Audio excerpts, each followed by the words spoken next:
Hello friends, स्वागत है एक बार फिर से आपका मेरे यूट्यूब चैनल पे। दोस्तों आज हम लोग डिस्कस करने वाले हैं एंगल ऑफ फ्रिक्शन और एंगल ऑफ रिपोज के बारे में। तो सबसे पहले डिस्कस करते हैं एंगल ऑफ फ्रिक्शन के बारे में। बेसिकली एंगल ऑफ फ्रिक्शन है क्या? तो एंगल ऑफ फ्रिक्शन क्या है दोस्तों कि सपोज ये एक ब्लॉक रखा है किसी सरफेस पे, ठीक।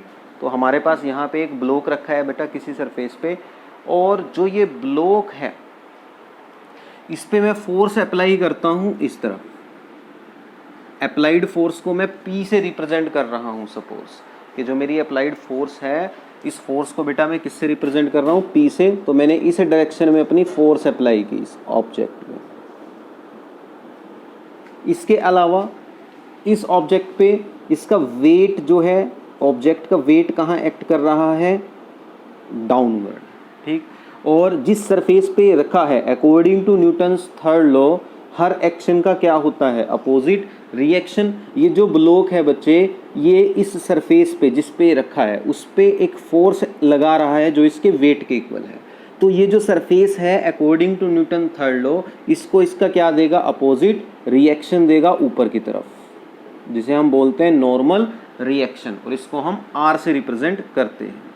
तो अब अगर मैं इस पर फोर्स अप्लाई करता हूँ तो शुरू में जब मेरी फोर्स कम होगी तो ये ब्लॉक मूव नहीं करेगा, क्योंकि जितनी फोर्स मैं इस तरफ लगाऊंगा उतना ही स्टैटिक फ्रिक्शन अपोजिट डायरेक्शन में जनरेट होगा। लेकिन जैसे जैसे फोर्स बढ़ती जाएगी, एक टाइम पे जो स्टैटिक फ्रिक्शन है उसकी वैल्यू मैक्सिमम हो जाएगी, जिसे हम बोलते हैं लिमिटिंग फ्रिक्शन।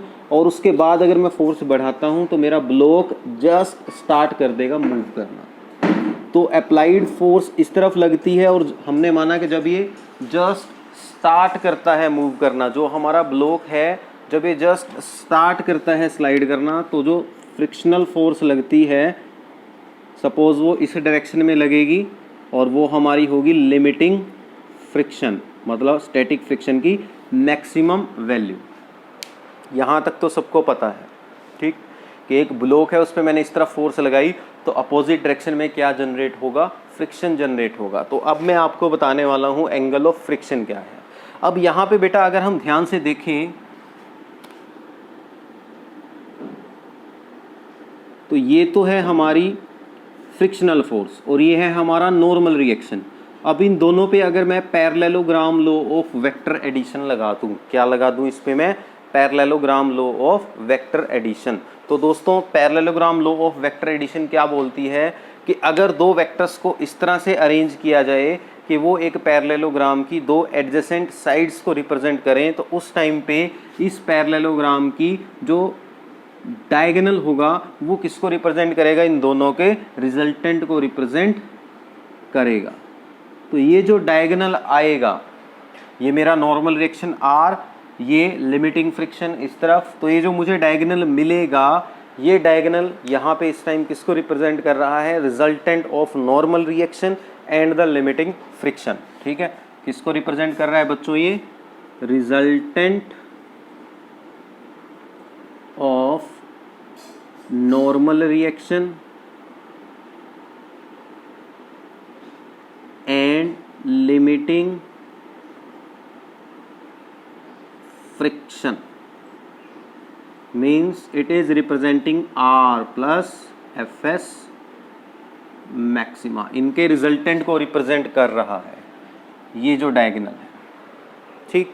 तो यहीं से दोस्तों हमारे पास एंगल ऑफ फ्रिक्शन की डेफिनेशन आती है। एंगल ऑफ फ्रिक्शन को हम थीटा से रिप्रेजेंट करते हैं, और एंगल ऑफ फ्रिक्शन बेसिकली क्या है कि the angle which the resultant of normal reaction and limiting friction, limiting friction made with normal reaction R। तो ये डेफिनेशन यहाँ पे बनती है एंगल ऑफ फ्रिक्शन की, कि एंगल ऑफ फ्रिक्शन बेसिकली क्या है बच्चों कि जो हमारा ये रिजल्टेंट आया नॉर्मल रिएक्शन और लिमिटिंग फ्रिक्शन का, जो रिजल्टेंट आया वो नॉर्मल रिएक्शन के साथ जो एंगल बनाता है यहाँ पे ये, इस एंगल को ही हम बोलते हैं एंगल ऑफ फ्रिक्शन। तो आई होप सबको समझ में आ गया। सिंपल है बच्चों, नॉर्मल रिएक्शन और इस रिजल्टेंट के बीच का जो एंगल है इसे ही हम बोलते हैं एंगल ऑफ फ्रिक्शन। तो अब हम इस एंगल ऑफ फ्रिक्शन का एक्सप्रेशन फाइंड आउट करेंगे। तो देखो कैसे फाइंड आउट करेंगे। तो इसके लिए मैं ये वाली राइट एंगल ट्रायंगल ले लेता हूँ। यहाँ पे ये एंगल देखो 90 डिग्री का है, तो ये एक राइट एंगल ट्रायंगल बन रही है। मैं इस पॉइंट को O नाम दे देता हूँ, इस पॉइंट को A और इस पॉइंट को B। तो फ्रॉम ट्रायंगल OAB, तो राइट एंगल ट्रायंगल से मैं ये एंगल निकाल सकता हूँ। मैं सिंपली क्या निकाल लूँगा, टेंजेंट थीटा। तो अगर मैं टेंजेंट थीटा निकालता हूँ बच्चों, तो क्या बनता है, टेंजेंट थीटा सबको पता है क्या होता है, परपेंडिकुलर अपॉन बेस। तो एंगल के सामने जो साइड होती है वो हमेशा क्या कहलाती है, परपेंडिकुलर। तो परपेंडिकुलर है हमारा AB, तो टेंजेंट थीटा आएगा मेरा जो परपेंडिकुलर है AB अपॉन जो बेस है, बेस क्या होगा ये OA। OA यहाँ पे किसको रिप्रेजेंट कर रहा है, बेस को। तो ये मेरा टेंजेंट थीटा आ जाएगा। फर्दर इसको सोल्व करेंगे, वैल्यूज रखेंगे, तो बनेगा tangent theta is equal to AB। अब अगर आप ध्यान से देखो, ये एक रेक्टेंगल बन रही है और रेक्टेंगल में आमने सामने की जो साइड्स हैं वो इक्वल होती है। तो इसका मतलब जो AB है वो किसके इक्वल है, OC के इक्वल। इसको C मान लेता हूँ। तो यहाँ पे जो AB है it is equal to OC, और OC हमें पता है किसको रिप्रेजेंट करता है, लिमिटिंग फ्रिक्शन के मैग्नीट्यूड को, FS मैक्सिमा को। ये देखो ये किसको रिप्रेजेंट करता है, लिमिटिंग फ्रिक्शन को। तो AB की जगह तो आ जाएगा यहाँ पे limiting friction FS maxima divided by OA यहाँ पे अगर मैं ध्यान से देखता हूँ तो ये किसको रिप्रेजेंट कर रहा है, नॉर्मल रिएक्शन को।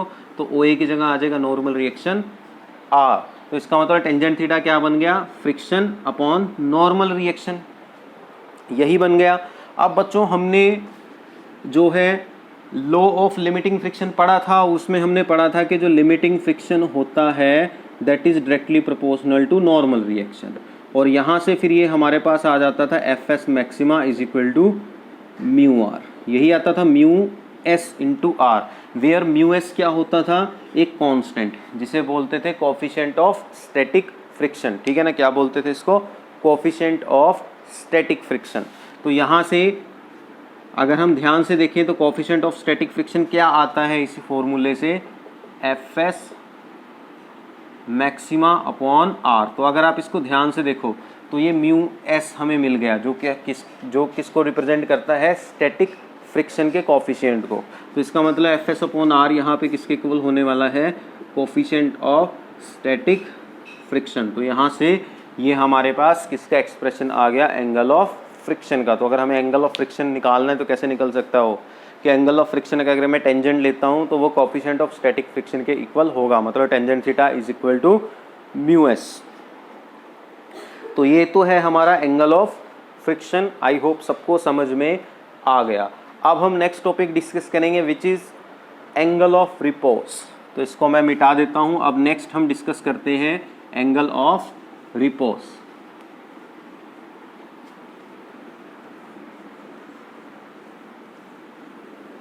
So next topic is angle of repose।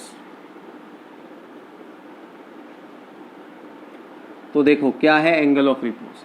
तो एंगल ऑफ रिपोज बेटा क्या है कि सपोज मेरे पास कोई सरफेस था और उसके ऊपर मैंने एक ऑब्जेक्ट रखा हुआ था। अब उस सरफेस को पहले मैंने हॉरिजॉन्टल रखा हुआ था, अब मैं हॉरिजॉन्टल से उसको थोड़ा ऊपर उठाता हूँ, इंक्लाइंड करता हूँ, एंगल बनाता जाता हूँ, एक टाइम पे उस पर रखा हुआ ऑब्जेक्ट स्लाइड करने लग जाएगा।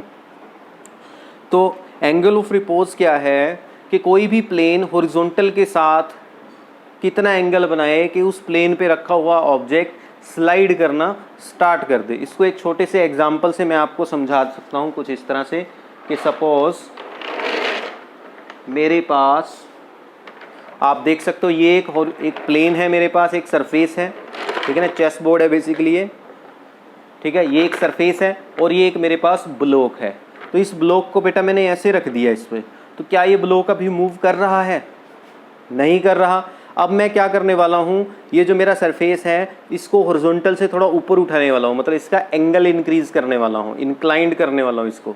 तो मैं इसको इंक्लाइंड करता हूँ, देखो अब मैं इसको टेढ़ा करता जा रहा हूँ, अभी भी ब्लॉक नहीं मूव किया, टेढ़ा करता जा रहा हूँ, एक टाइम पे ये ऐसा आएगा एंगल कि जिस पे इसके ऊपर रखा हुआ ब्लॉक मूव करने लग जाएगा। देखो अभी भी ब्लॉक मूव नहीं कर रहा, और अभी भी ये देखो यहाँ पे ब्लॉक मूव कर गया। आपने देखा कि अगर मैं इस एंगल पे ब्लॉक को रखता हूँ तो ये मूव करता है नीचे की तरफ। तो इसका मतलब एंगल ऑफ रिपोज क्या है कि हॉरिजॉन्टल के साथ कितना एंगल एक सरफेस बनाए कि उसके ऊपर रखा हुआ ऑब्जेक्ट स्लाइड करने लग जाए, तो उसे हम बोलते हैं एंगल ऑफ रिपोज। क्लियर है? तो प्रैक्टिकली आपने देख लिया, आपको समझ में भी आ गया। तो सिंपल है बच्चों कि एंगल ऑफ रिपोज क्या है, वो मिनिमम एंगल जिस पे किसी प्लेन पे रखा हुआ ऑब्जेक्ट जो है वो स्लाइड करना शुरू कर दे। तो डेफिनेशन में लिख देता हूं कि it is the minimum angle of an inclined plane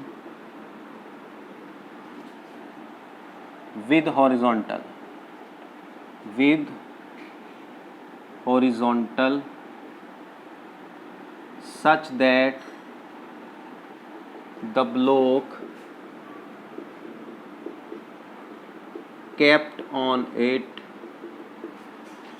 just starts to slide। ठीक, कि ये वो मिनिमम एंगल है किसी भी इंक्लाइंड प्लेन का हॉरिजॉन्टल के साथ, सच दैट के हॉरिजॉन्टल पे रखा हुआ ब्लॉक मूव करने लग जाए, तो उसे हम बोलते हैं एंगल ऑफ रिपोज। सपोज ये मेरा हॉरिजॉन्टल है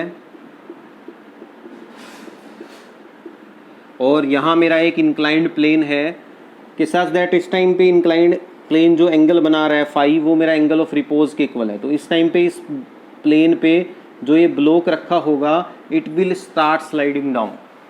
ठीक है ना, कि जब ये ऐसे था तो ये मूव नहीं कर रहा था प्लेन पे रखा हुआ ऑब्जेक्ट, जैसे जैसे मैं इस एंगल पे लेके आता हूँ ये स्लाइड करना शुरू कर देता है। ठीक है, तो ये अब जो ऑब्जेक्ट है इस पे रखा हुआ जस्ट स्टार्ट कर देता है स्लाइड करना, तो इस टाइम इस एंगल फाई को हम बोलेंगे angle of repose. Angle of repose को फाई से रिप्रेजेंट करते हैं, ये आपने ध्यान रखना है।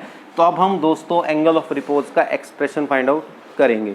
तो हमने माना कि जो हमारा ऑब्जेक्ट है ये, इसका मास m है, तो अब इस पे कौन कौन सी फोर्सेस लग रही हैं वो देख लेते हैं। तो इस ऑब्जेक्ट पे बच्चों एक तो इसका वेट लग रहा है नीचे की तरफ, है ना, एक तो इस ऑब्जेक्ट पे क्या लग रहा है, इसका खुद का वेट, जो कहाँ लगेगा, ऐसे डाउनवर्ड डायरेक्शन। और आपको पता है वेट को हम कैसे रिप्रेजेंट करते हैं, W is equal to mg, mass into gravity. W is equal to mg 9th class में आपने पढ़ा है। तो इस ब्लॉक का जो वेट है वो ऐसे डाउनवर्ड डायरेक्शन में लग रहा है। अब दूसरा दोस्तों, क्योंकि ये ब्लॉक हमने इस सरफेस पे रखा है तो ये सरफेस इस ब्लॉक को क्या देगा, नॉर्मल रिएक्शन। इस सरफेस के परपेंडिकुलर इसको क्या मिल रहा होगा, नॉर्मल रिएक्शन मिल रहा होगा r, इस तरह से।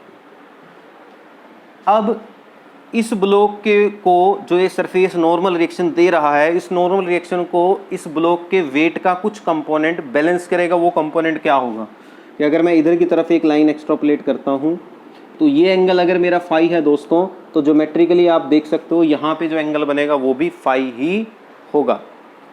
फाई क्यों होगा समझा देता हूँ। देखो कि ऐसे मैंने एक प्लेन लिया, ये एंगल मेरा फाई है, और यहाँ से अगर मैं एक परपेंडिकुलर लाइन ये ड्रॉ करता हूँ और यहाँ से एक डाउनवर्ड लाइन ये ड्रॉ करता हूँ, तो अब मुझे प्रूव करना है कि ये एंगल भी मेरा फाई होगा, मतलब ये एंगल फाई होगा। ये मैं प्रूव करके दिखाता हूँ आपको। देखो कैसे, अगर मैं इस लाइन को नीचे ले जाऊँ तो आप ध्यान से देखो, ये एक राइट एंगल ट्रायंगल बन गई, ये एंगल मेरा 90 डिग्री का हो गया। तो आप ये वाला एंगल निकाल सकते हो। ये एंगल अगर निकालोगे तो इस ट्रायंगल के तीनों एंगल्स का सम कितना है, 180 डिग्री। वहाँ से मेरे पास आ जाएगा 5 + 90 प्लस दिस एंगल, ये क्या होगा 180 डिग्री। तो यहाँ से ये एंगल मेरे पास आ जाएगा 180 - 90 - 5, तो यहाँ से एंगल आ जाएगा 90 - 5। इसका मतलब यहाँ जो एंगल है वो 90 - 5 है। अब अगर आप इसको नॉर्मल को देखो, जो डॉटेड लाइन है ये एक नॉर्मल है इस सरफेस पे, तो ये टोटल एंगल मेरा 90 डिग्री है, तो मैं इतना एंगल निकाल सकता हूँ। तो टोटल एंगल 90 डिग्री है, ये एंगल मेरा 90 - 5 है, तो ये एंगल कितना होगा 90 - 5, तो ये आ जाएगा 90 - 90 प्लस 5, 90 से 90 कैंसिल, तो एंगल कितना आ जाएगा 5 आ जाएगा। ठीक है, तो इससे प्रूव हो गया कि ये वाला एंगल जो यहाँ बनेगा बच्चे वो कितना बनने वाला है, 5 बनने वाला है। अब उसके बाद देखो, तो ये एंगल मेरा यहाँ बनने वाला है फाई, तो अब मेरा वेट जो है कहाँ एक्ट कर रहा है, downward, W is equal to mg। तो अब इस वेट के बच्चे मैं दो कंपोनेंट कर लूँगा, एक कंपोनेंट हो जाएगा इस डायरेक्शन में। अब आपको पता है रेजोल्यूशन ऑफ वेक्टर हमने पढ़ा है कि इस वेट का इस डायरेक्शन में जो कंपोनेंट होगा, क्योंकि इसके साथ ही एंगल फाई बना रहा है, तो ये कंपोनेंट क्या होने वाला है, mg cos फाई। और दूसरा कंपोनेंट जो इसका परपेंडिकुलर होगा ये वाला, ये कंपोनेंट मेरा क्या होने वाला है, जिसके साथ एंगल नहीं बनता उसके साथ हम लगाते हैं साइन। तो इस तरह से बच्चों जो हमारा इस ब्लॉक का वेट है mg, उसके हम दो कंपोनेंट्स कर सकते हैं, एक mg cos फाई और एक mg sin फाई। तो दो कंपोनेंट्स हमें मिल जाएंगे, mg cos फाई और एक mg sin फाई। तो अब क्या होगा, ये जो ऑब्जेक्ट, ये जो ब्लॉक यहाँ पे रखा है, ये क्यों नीचे आता है, क्योंकि इसके वेट का एक कंपोनेंट है mg sin फाई जो इधर लग रहा है। तो इस mg sin फाई कंपोनेंट की वजह से ही ये ब्लॉक इधर की तरफ स्लाइड करना शुरू कर देता है। तो इस कंपोनेंट की वजह से जब ये ब्लॉक इधर स्लाइड करेगा तो दूसरी तरफ क्या जनरेट होगा, फ्रिक्शन। और जब जस्ट स्टार्ट करेगा स्लाइड करना तब जो फ्रिक्शन होगा वो कौन सा फ्रिक्शन होगा, लिमिटिंग फ्रिक्शन होगा, जो इससे अपोजिट डायरेक्शन में उस तरफ लगेगा। क्लियर है? इसको आप ऐसे भी ड्रॉ कर सकते हो या सरफेस के टेंजेंशियली भी ड्रॉ कर सकते हो, ऐसे कि यहाँ पे एक फ्रिक्शनल फोर्स ये लगेगी आपकी। तो ये तो आपका डायग्राम बन गया। तो इस डायग्राम से बच्चों एक चीज़ क्लियर हो रही है कि नॉर्मल रिएक्शन को कौन बैलेंस कर रहा है, इसके अपोजिट कौन है, mg cos फाई। तो यहाँ से एक चीज़ तो हमें ये पता लग गई कि r किसके इक्वल है, mg cos फाई के इक्वल है। इसके अलावा अब क्योंकि ये ऑब्जेक्ट जस्ट स्टार्ट कर रहा है स्लाइड करना, तो ये जस्ट स्टार्ट करेगा स्लाइड करना, ये तभी पॉसिबल है अगर ये जो लिमिटिंग फ्रिक्शन है और जो ये कंपोनेंट है mg sin फाई ये इक्वल हो। तो इसका मतलब ये और ये भी आपस में इक्वल होने चाहिए। तो दूसरी इक्वेशन हमें ये मिल गई, fs maxima is equal to mg sin phi. अब क्योंकि हमें बेटा angle of repose find out करना है तो हम इन दोनों को एक दूसरे से डिवाइड कर देंगे। ये मान लिया इक्वेशन 1, ये इक्वेशन 2। तो डिवाइडिंग इक्वेशन 2 बाय 1, तो इक्वेशन 2 को हम 1 से डिवाइड कर देंगे तो हमारे पास आएगा इधर, इक्वेशन 2 को जब 1 से डिवाइड करें, इक्वेशन 2 में राइट साइड पे क्या है, mg sin phi divided by इधर राइट साइड पे क्या है, mg cos phi is equal to इधर राइट साइड पे क्या है, fs मैक्सिमा और इधर राइट साइड पे क्या है, r। तो बेटा mg से mg कैंसिल, तो आपके पास बचा sin phi by cos phi. तो यहाँ आ गया sin phi by cos phi and this is equal to fs maxima upon r, ये आ जाएगा। तो बच्चों sin phi upon cos phi आपको पता है किसके इक्वल होने वाला है, टेंजेंट फाई के इक्वल। तो टेंजेंट फाई यहाँ से आपका आ गया fs मैक्सिमा अपॉन r। अब ये आपको पता है किसके इक्वल होता है, कोफिशिएंट ऑफ स्टैटिक फ्रिक्शन, क्योंकि अभी भी बता के हटा था कि जो फ्रिक्शन है that is directly proportional to normal reaction. तो यहाँ से बच्चों हमारे पास आता है fs maxima is equal to mu S into R. Mu S is the constant of proportionality. तो यहाँ से म्यू एस हमारा बन जाता है coefficient of limiting friction divided by normal reaction. तो इसकी जगह म्यू एस आ जाएगा, तो टेंजेंट फाई मेरा बन गया equal to mu S. So this is the expression for angle of repose. तो इसका मतलब जो एंगल ऑफ रिपोज होगा वो कैसे निकलेगा कि tangent of the angle of repose is always equal to coefficient of static friction. तो ये था हमारा आज का टॉपिक। तो अभी हमने देखो दोस्तों दो चीज़ें निकाली, एक हमने एंगल ऑफ रिपोज निकाला, एक एंगल ऑफ फ्रिक्शन निकाला। और वहाँ से मुझे क्या पता चला कि जो मेरा एंगल ऑफ फ्रिक्शन था टेंजेंट थीटा वो भी म्यू एस के इक्वल था, और जो एंगल ऑफ रिपोज था टेंजेंट फाई वो भी म्यू एस के इक्वल आया। तो यहाँ से एक चीज़ क्लियर हो जाती है, क्योंकि दोनों के टेंजेंट म्यू एस के इक्वल है, तो इसका मतलब बच्चे एंगल ऑफ फ्रिक्शन इक्वल होगा हमेशा एंगल ऑफ रिपोज के। तो एंगल ऑफ फ्रिक्शन और एंगल ऑफ रिपोज हमेशा एक दूसरे के क्या होंगे, इक्वल होंगे। तो ये थे आज के टॉपिक। आई होप, मैं उम्मीद करता हूँ कि आप लोगों को समझ में आए होंगे।